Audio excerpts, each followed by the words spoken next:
Today we'll be reviewing a trilogy of films that are very close to me, or at least the series is. Today I will be reviewing the Spongebob trilogy of films. I should preface this by saying that the cartoon Spongebob Squarepants, airing on Nickelodeon from 1999 to currently, is my favorite show of all time. It's a show that's very near and dear to my heart, and I can watch any episode of that show and be entertained even if it's one of the lesser ones. So before I go into the trilogy, I'll give a quick rundown of my top 5 episodes from the show. At number 5 from season 1 is I Was a Teenage Gary. This follows SpongeBob turning into a snail slowly over time after an accident with the vet, and Squidward being annoyed by him and then eventually frightened. It was an episode that always freaked me out as a kid, and I think that's why I love it so much now. And number 4, also from season 1, is SB129. This is the episode where Squidward travels through time. Like the last episode, the caveman SpongeBob and the caveman Patrick from this episode freaked me out with their yelling and caveman noises. Again, one of the weirder episodes and one of the reasons why I love it so much. At number 3, I have Graveyard Shift from season 2. This episode is awesome, and again, it's geared to be one of the more horror-based episodes. Even though it's not scary, it's hilarious. I find it to be one of the funniest, and just the occurrence of events, it's all very satisfying, and it's got a really good ending. At number 2, there's Frankendoodle from season 2. This was my favorite episode for a very long time. It's very creative, and Frankendoodle as a character and as a concept is hilarious, and again, a great ending to boot. At number 1, this is actually an episode from season 6, so this may be a very unpopular choice, but it's SpongeBob versus the big one, the surfing episode. Not only is it kind of funny that they're surfing underwater, I think it has everything SpongeBob needs in an episode. You have all the main characters: SpongeBob, Patrick, Sandy, Squidward, Mr. Krabs, even the Flying Dutchman gets in on it. You've even spilt me milk! Well, there ain't no use crying over it. And I think that the longer episode length really adds to that. Not only that, but you also get Johnny Depp doing a guest appearance as one of the best SpongeBob characters, being JKL, or as true fans know him, Jack Kahuna Laguna.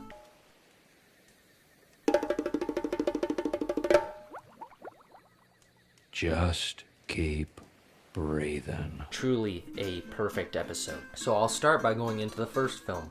The Spongebob Squarepants movie was released in 2004 and was originally intended to be the series finale. The show was just too popular, however, and it has continued airing to this day. This film is one of my favorite films of all time. It's definitely in my top 10, and it's definitely one of my top 5, maybe 3 animated films of all time. So, nobody knows. Maybe it was... Shut up!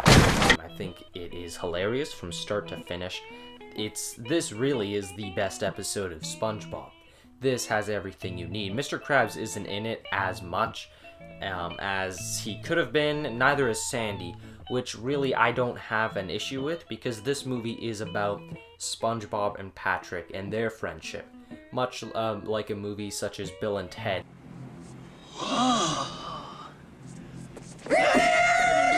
It's really about these two characters going on a quest to try and do a thing, and it's an exploration about their friendship and their undying loyalty to each other, and it's really sweet. The animation is noticeably kicked up a notch from the show. There's more things going on in the background, it looks nicer, there's a certain style to the animation in this movie that makes it feel almost dirty. Even though it's better than the show's quality even to this day, it just looks so sharp and it looks so cinematic, really, to take this cartoon and turn it into something like this. It's very slight. A lot of people might not even notice it, but I think it looks awesome. The story follows King Neptune having his crown stolen by Plankton, and that theft being framed on Mr. Krabs. And so Neptune freezes Mr. Krabs, and SpongeBob and Patrick have to go and retrieve Neptune's crown from the Forbidden Shell City, while Plankton steals the Krabby Patty secret formula and ends up mind-controlling the inhabitants of Bikini Bottom. The setup is pretty simple and straightforward. It takes a little bit to get going. It's not a long movie, but the setup takes its time, and I appreciate that. You get Goofy Goobers, that whole establishment is hilarious. The Krusty Krab 2 manager selection process is funny. There's a lot of jokes fit into this opening when it really could have just did nothing until the setup happens, but they pack a lot of memorable moments in that first 10, 15 or so minutes. In the first act, yeah, I mean, you have the paddy wagon, truly one of the best vehicles in cinema. You have Scarlett Johansson's first voice acting role as Princess Mindy, and Patrick's relationship with her is really funny, especially because Patrick doesn't really show any romantic interest throughout the show. It's something new. The film is never doing anything that the show has already done. There's almost no recurring jokes from the show other than something like Plankton getting stepped on or Mr. Krabs liking money, but those are just things that always happen due to their characters. The journey with SpongeBob and Patrick ends up being a really good road trip movie. They pack a lot into its runtime, and every moment, to me, is memorable and iconic. The initial gas station scene is short, but sharp and on point. Fill her up, please. What'll it be, fellas? Mustard or ketchup? The comedy works really well, and it's just as long as it needs to be, and then ends with the paddy wagon getting stolen, which leads us to the bar, and the bar scene is hilarious. The bubble blowing bit and the Goofy Goober theme song test, that all works really well, especially with the animation being actually gross in its detail. I love that scene just for the melting of the faces.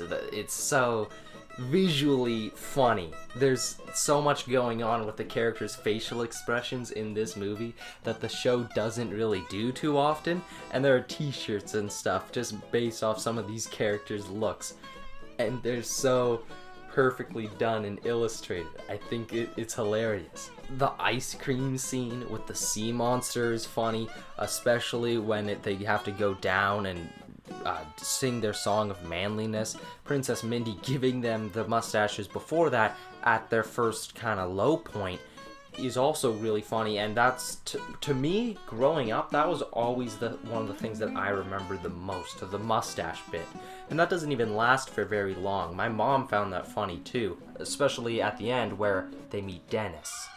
Now Dennis is my favorite SpongeBob character, and not just my favorite SpongeBob character, but my favorite hitman in any film ever made. I cannot stress this enough, but I think Dennis is one of the most perfect characters. He's a stock character, right? He's everything that character is supposed to be. He's an aggressive bounty hunter. He's got a cowboy hat, shades, a bandana, leather jacket, boots with spurs on him. He's got a motorcycle where the license plate says "I kill you."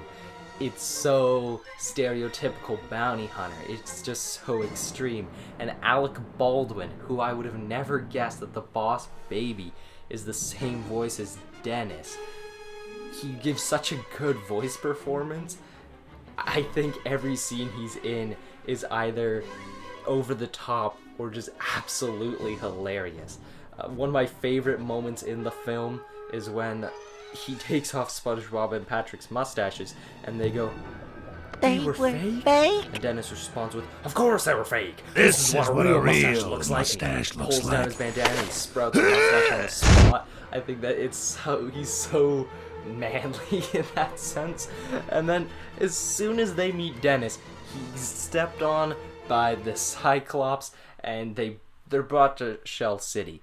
As soon as they get rid of Dennis, they move on, who is this huge high point, they move on to this other great environment and scene. And the whole Shell City twist that it's a gift shop is not only, it's funny, it's new for the show, and the death of SpongeBob and Patrick, the other low point of the movie, the real low point, it's sad and it's sweet, and them singing the Goofy Goober theme song is really effective. And the effectiveness of that is so impressive to me, at least, because Goofy Goober, the whole restaurant, the theme song, that's only ever in this movie. it's not established in the show prior to that, and so they're able to establish this symbol of their friendship in just this movie, and then have them sing that as they're dying. It's heartbreaking. They could have been singing the SpongeBob theme song, and it would have been cheesy and dumb, but the Goofy Goober theme song of them coming to the realization and acceptance that, they're not really men, and that's okay. It's so sweet, and the movie is so full of heart, and that stuff, it's not used sparingly.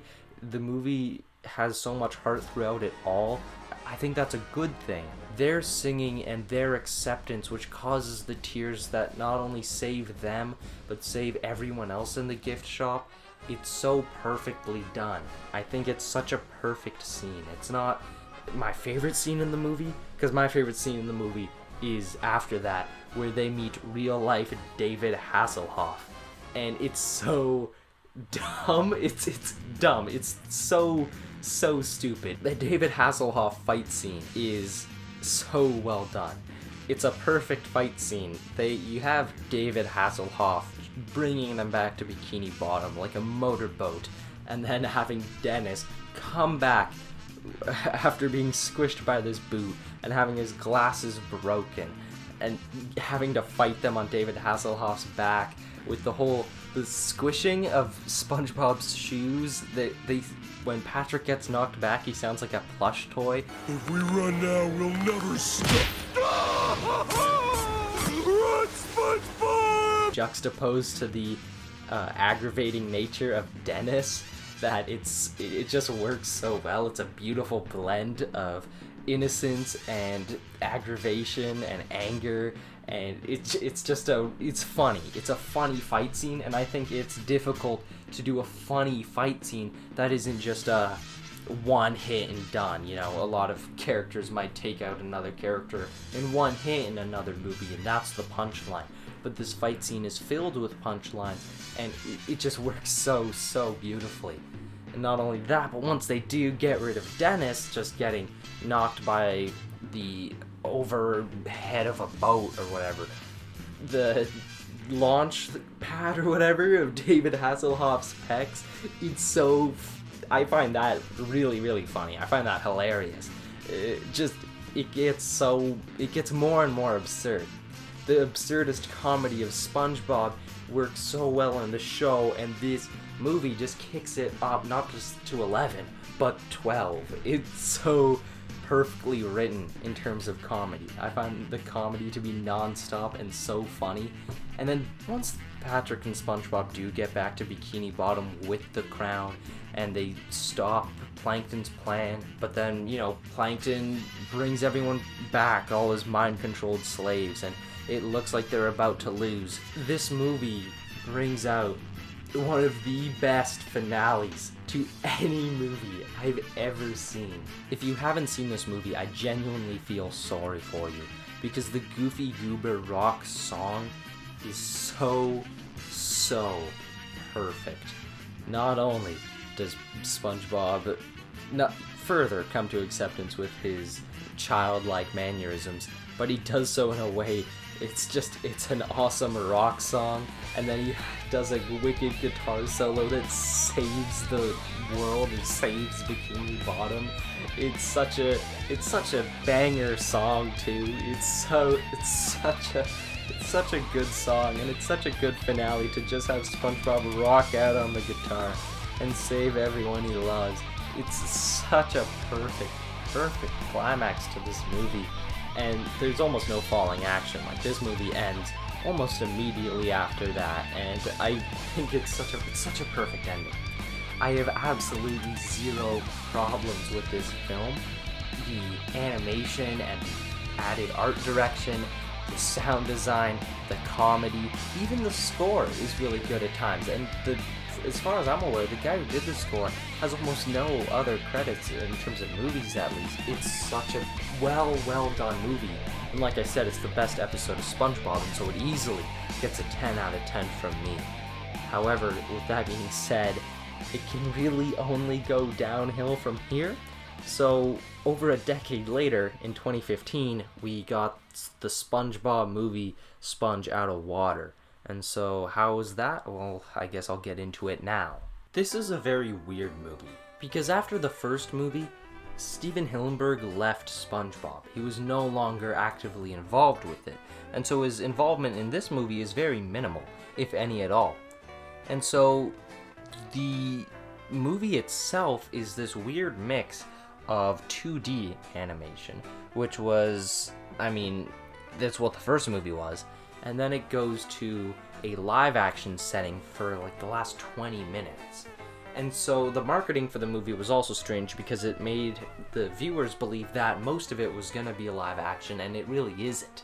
It's the third act, and maybe even not even the whole third act, that ends up being live action. And the live action stuff is the weakest part of the movie, unfortunately. The 2D stuff is pretty funny. The art direction is, again, polished and clean, but it's bizarre because I think I prefer the art and 2D animation of the first movie. It just had that sort of gritty feel to it in that first film, and that often had to do with the environments that Patrick and SpongeBob were traveling through on their little trip. But this movie, it's just Bikini Bottom, and then it becomes apocalyptic. I think that stuff looks really good. There's some more experimental 2D animation, whether it's Plankton going into SpongeBob's mind or the time traveling sequences. That stuff is pretty cool visually. I like that stuff a lot. The comedy doesn't work as well. I think the comedy is still good. I should say that. I think it's mostly funny when it is 2D. The time travel stuff I like all of that sort of thing. The apocalyptic stuff is funny. However, it doesn't have a very point A to point B story. The first film, it's Bikini Bottom to Shell City, and then quickly return home and save the day. This film, it's lose the Krabby Patty formula because the Antonio Banderas pirate Burger Beard stole it, and so it disappears, and then everything goes into an apocalypse setting, and then SpongeBob and Plankton have to go to the chum bucket. They have to escape first, and then go back to the chum bucket, and then go and build a time machine, and then go into the past and into the future, and then back, and then bring back the formula, and then things go wrong again, and they have to... SpongeBob's about to get sacrificed with Plankton, and they then go up to the surface, and they battle this pirate in live action, but with CGI characters. That's really weird. It's a really weird structure to this story, and it doesn't always flow great. There are standout moments, like I said, the time travel sequences. There's a bit where SpongeBob tries to give an inspiring speech, and it plays Ecstasy of Gold from Good, the Bad, and the Ugly in the background. I think that might be my favorite part of the movie. I think that's actually hilarious. If a sacrifice is needed to restore Bikini Bottom to its former glory, then I am willing to take one for the team. But the overall flow of it and the structure just doesn't work as well as the first film. It's a pretty disappointing step down. The relationship that's being explored this time, instead of SpongeBob and Patrick is more so pushed to the side. It's SpongeBob and Plankton. And that relationship is something that is only explored in a few episodes of SpongeBob. I think the most iconic one that people would remember would be the FUN episode, fun. That whole early episode is very iconic to many people. But SpongeBob and Patrick's relationship being explored in the first film was very much a kind of this climax to the series. It was wrapping up that whole show in a really sweet way with these two characters that they have the closest relationship in the show out of anyone. But SpongeBob and Plankton are often against each other, and so it's not as satisfying as a relationship to explore because it really isn't. It's not the finale. In the timeline, the first film is the last thing in the SpongeBob story, so this is technically a prequel. But I think it's a good relationship to explore. I think it's a better relationship to explore than, say, if they did SpongeBob and Mr. Krabs, because that doesn't often change in the series. SpongeBob and Plankton, however, the teamwork running gag, or the TM work, that stuff I found pretty good. Say team, like a sports Team. team. Now say work. Work. Put them together, what do you got? Time bomb. Work. Getting better. There is something there, and it does do stuff with that every once in a while, but it's not as interesting just because Plankton often would betray SpongeBob, and it's sort of a cliche, but you can't really avoid that just because of the certain character that Plankton is. The overall story with the apocalypse setting, that was new. I like that stuff. Even if the art isn't as good as the first film, I still think it works pretty well overall. I like Bubbles the dolphin.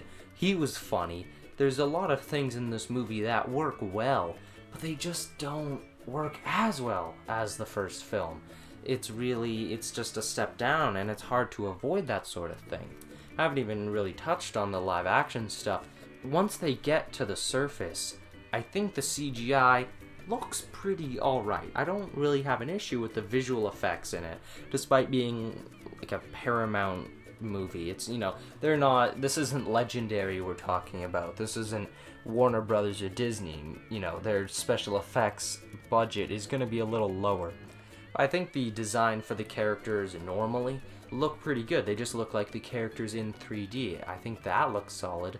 I think the issue with that, though, is characters like SpongeBob or Patrick or even Squidward in a 2D setting.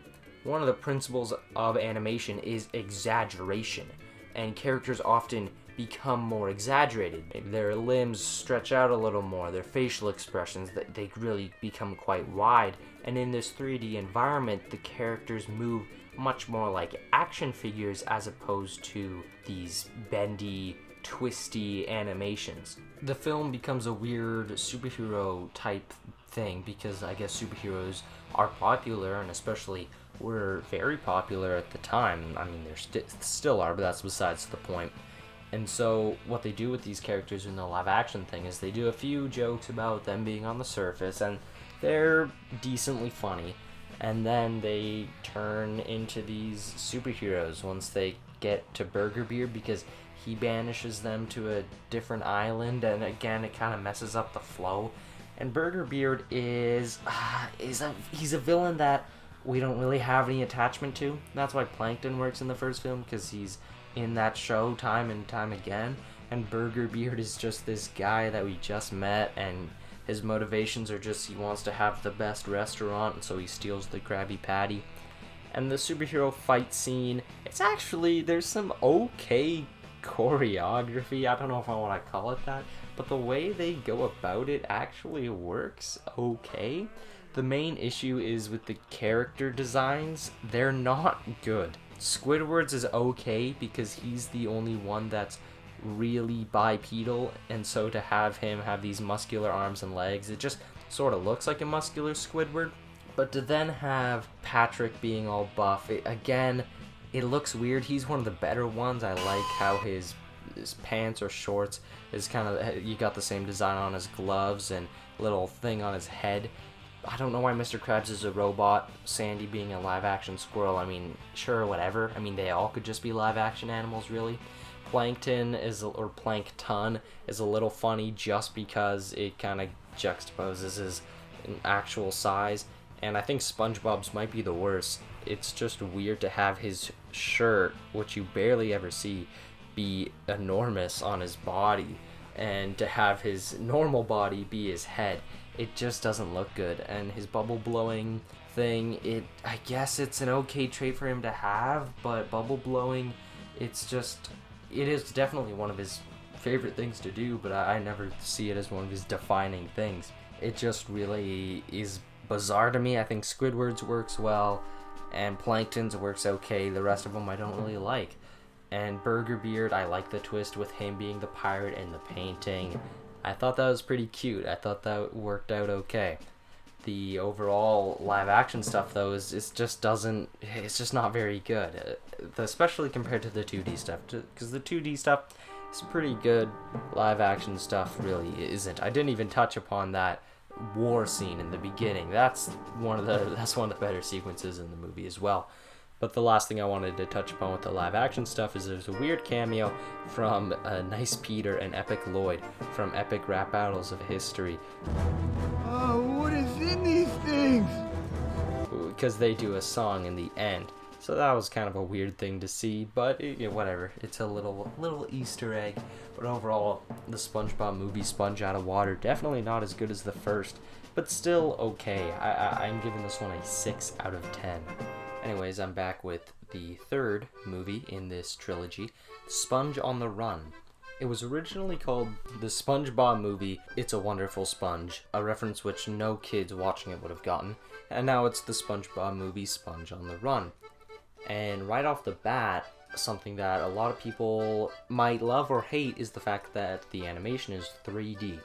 Now, I absolutely love this change, because not only is it some of the most beautiful 3D animation I've ever seen, because it works so well with the art style that SpongeBob has established over the years, it's the fact that with that art style, the colors pop so much, and it doesn't feel super three-dimensional. It feels almost like a stop-motion film, which, I mean, it isn't, but that style looks so good in this movie. It's so wonderfully animated, and it's definitely my favorite out of the three in terms of animation. But the writing, the story, the characters, we'll get into that. Steven Hillenburg had a little more input with this movie than he did on the last one, because he actually came back to the show and worked on the show before he passed in 2018 from ALS. Now, this movie, I think, is funnier than the last film. It's better animated. It's also a road trip movie like the first film, so it's very point A to point B. Even if the road trip isn't as memorable, it's more so the locations before and after, with this time the destination being the lost city of Atlantic City, because SpongeBob has to retrieve his pet snail Gary from Poseidon the god, not King Neptune this time around. The lost city of Atlantic City is really where the animation style shines. The colors are so vibrant and it pops so much. It's so beautiful to look at. It's really like eye candy. It's so good in terms of how that whole segment is animated. Even like the prison scene and all that it just looks so good, and I can't get over that. Again, this film is centered on SpongeBob and Patrick, and while their undying loyalty isn't as prevalent in this movie, there's a little bit of arguing and a little bit of bickering, we do get more from Squidward, Mr. Krabs, and Sandy, and even Plankton, as they try and help them out later on in the film. But the overall pacing is better than the second one. It's not quite as well paced as the first movie. It's not as good as the first movie. It's definitely better in animation, visually. The writing isn't as good. I mean, the voice acting is pretty solid throughout. I should have said that earlier. But the voice acting in these movies, they're all great because the voice actors that play the characters have been doing it for so long. One voice performance that I found a little distracting in this film was that of Poseidon. Not because that the performance is bad, but the actor playing him also voiced Bubbles in the 2015 film, and that wasn't super different. They were both quite exquisite in their portrayal, and so it was a little weird to notice that, and I couldn't stop thinking about Bubbles because I had just seen that like a day before. It's like all of these films are just separate episodes. I mean, really, that's what they are. But I think this is a pretty good episode. One part that I didn't absolutely love was the little live action sequence, which I guess all these films have to have, with where you get introduced to Keanu Reeves' character, Sage. He's funny throughout the film. He's in it way more than I expected. But where you get introduced to him, there's a couple other cameos. There's 2 other cameos that were funny, but maybe not necessary. And there is some zombie pirate cowboys. I thought those guys were funny, but overall the sequence feels very out of place, and it doesn't really come back in any sort of way other than the Keanu Reeves character, so it doesn't feel like it was really necessary. I think they could have done something else with that, although it looks good. The whole film, it looks good. I wasn't bothered by that. And there is some flashbacks to the characters' origins at Camp Coral, and I believe they're making a TV show about Camp Coral, so this could be a setup for that. But other than that, I still like those sequences. Both of my friends that I saw it with actually did cry at some point, which I didn't find it sad. I mean, there's a bit where a little young Patrick is crying. It's a good movie. I think it's solid. I think there's a few character models that were reused maybe one too many times in this film, but that stuff doesn't really bother me too much. There's some really good sequences. There's a whole gambling sequence in the lost city of Atlantic City. That was awesome. That was definitely one of the highlights of the movie. And it's a nice uplifting movie, and I definitely recommend it when you get the chance. And I'd give this film, originally I had it at a 9, but I think it has lowered thinking about it more recently. And so I'm giving the SpongeBob movie Sponge on the Run an 8. If I had to rank them, I mean, you could already tell by the scores, but from worst to best, it'd go the SpongeBob movie Sponge Out of Water, and then the SpongeBob movie Sponge on the Run, and then at first place it'd go the Spongebob Squarepants movie. You know, I hope they continue these movies. I would like to do more of this sort of... I would like to do more of the SpongeBob content in the future. I think this show is something that I love, and if I ever get a chance to easily rewatch it, I absolutely would. Hey guys, don't go anywhere, because there's still one part of the video left. I recorded the audio for this video back in September, October of last year, and it is now Tuesday, July 27th, so this video took way too long to make. I got new equipment for this video. It's going to help me going forward, but what you're about to see, the supercut of the SpongeBob franchise, or at least the movies, is going to be a staple of this series going forward. A supercut of whatever franchise I'm reviewing at the end of the video, no matter how good or bad that series is. That being said, at the end of Sponge on the Run, I forgot to mention that there is a little in memory of Steven Hillenburg, and although I've never really cried during a movie, that definitely got me close to tearing up. This series, the show, and the movies mean so much to me, and so I really wanted to pay tribute with what you're about to see. Thank you for sticking with the video and the channel for as long as you have. As always, stay tuned, but don't turn off that video yet, because you're going to love what you're about to see. Anyways, I'll see you all in the future. I'm a goofy goober! You're a goofy goober! We're all goofy goobers! Goofy, goofy, goober, goober! Put your toys away! Well, all I gotta say when you tell me not to play, I say no way! No way! No, no, no, no way! I'm a kid, you say. When you say I'm a kid, I say it again! And then I say thank you very much! So if you're thinking that you'd like to be like me, go ahead, try. The kid inside will set you free. I'm a goofy goober! You're a goofy goober! We're all goofy goobers! Goofy, goofy, goober, goober, yeah!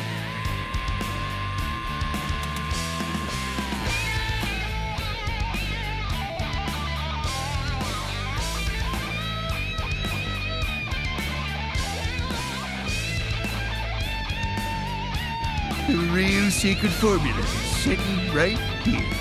SpongeBob Squarepants.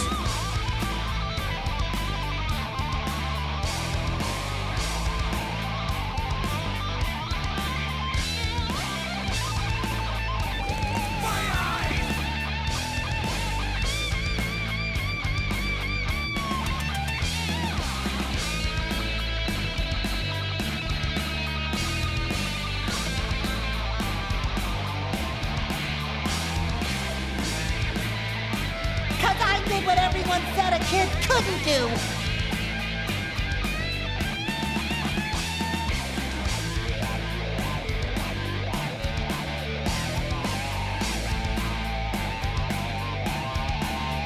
I made it to Shell City.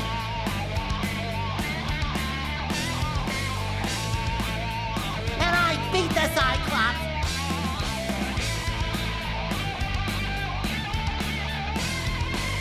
And I rode the Hasselhoff. And I brought the crown back.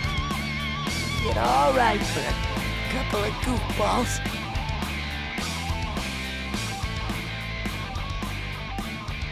Nailed it, SpongeBob.